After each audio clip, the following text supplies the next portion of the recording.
wabarakatuh. Izin memperkenalkan diri. Nama saya Azahra dengan nomor NPM 2313051051, Program Studi Pendidikan Jasmani kelas C. Di sini saya dengan teman saya izin menjelaskan materi kita yang berjudul Landasan Filsafat dan Landasan Sosial Kultural dalam Pendidikan. Di sini saya akan menjelaskan tentang landasan filsafat. Landasan filsafat adalah pertimbangan atau alasan yang menggambarkan bahwa peraturan yang dibentuk mempertimbangkan pandangan hidup, kesadaran, dan cita hukum yang meliputi suasana kebatinan.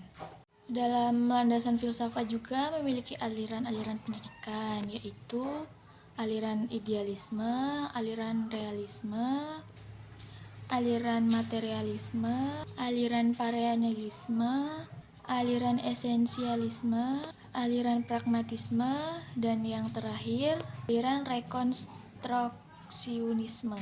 Di sini saya akan menjelaskan tentang aliran idealisme. Aliran idealisme adalah aliran yang berpaham bahwa pengetahuan dan kebenaran tertinggi adalah ide atau akal pemikiran manusia. Dalam konteks pendidikan, idealisme merupakan suatu aliran yang berkontribusi besar terhadap kemajuan pendidikan. Selanjutnya ada aliran realisme.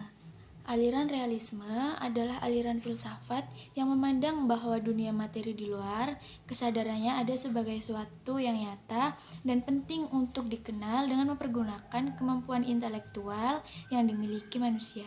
Selanjutnya, aliran materialisme. Aliran materialisme adalah proses pendidikan yang menekankan pentingnya keterampilan dan pengetahuan akademis yang empiris sebagai hasil kajian sains, serta perilaku sosial sebagai hasil belajar. Selanjutnya, aliran perennialisme. Aliran perennialisme merupakan aliran filsafat yang berpegang pada nilai-nilai dan norma yang bersifat abadi. Selanjutnya ada aliran esensialisme.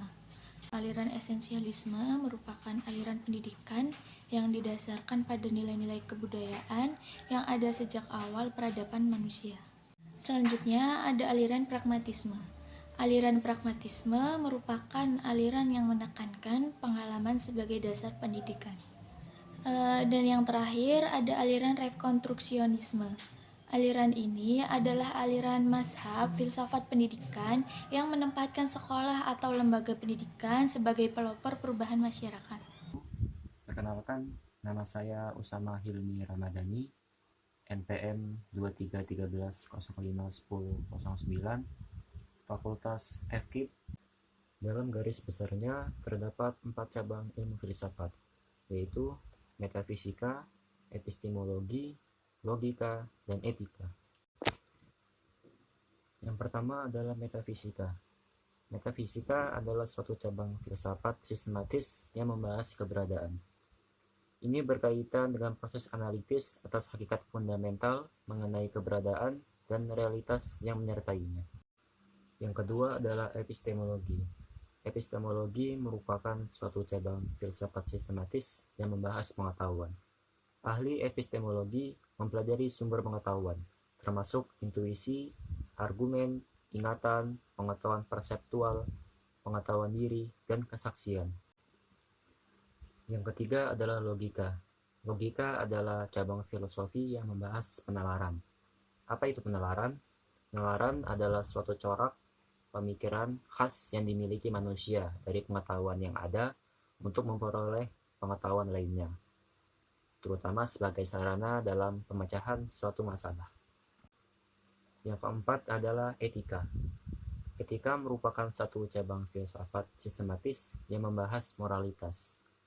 Moralitas ialah suatu himpunan ide mengenai hal-hal baik atau buruk pada perilaku manusia dan hal-hal yang benar atau salah pada tindakan manusia. Landasan sosial kultural dalam pendidikan. Landasan sosial kultural adalah struktur sosial dan pola budaya dalam suatu masyarakat. Landasan sosial kultural mengacu pada hubungan antar individu, antar masyarakat, dan individu secara alami. Artinya, aspek yang telah ada sejak manusia dilahirkan. Kultural dan pendidikan mempunyai hubungan timbal balik, sehingga kebudayaan dapat dilestarikan dengan jalan mewariskan kebudayaan dari generasi ke generasi dengan jalan pendidikan. Terdapat dua ciri dalam landasan sosial kultural, yaitu formal dan non-formal. Yang pertama, formal. Secara formal terjadi di lingkungan sekolah. Hal ini terjadi dalam pembelajaran di sekolah dan hasil interaksi yang terjadi dalam mengenal ilmu pengetahuan, etika, dan norma-norma yang berlaku di dalam suatu sistem yang disebut dengan sekolah. Yang kedua, non-formal. Secara non-formal terjadi dalam lingkup masyarakat. Hal ini terjadi secara terus-menerus di mana masyarakat yang mengarahkan bagaimana terbentuknya suatu tatanan norma sosial yang berlaku.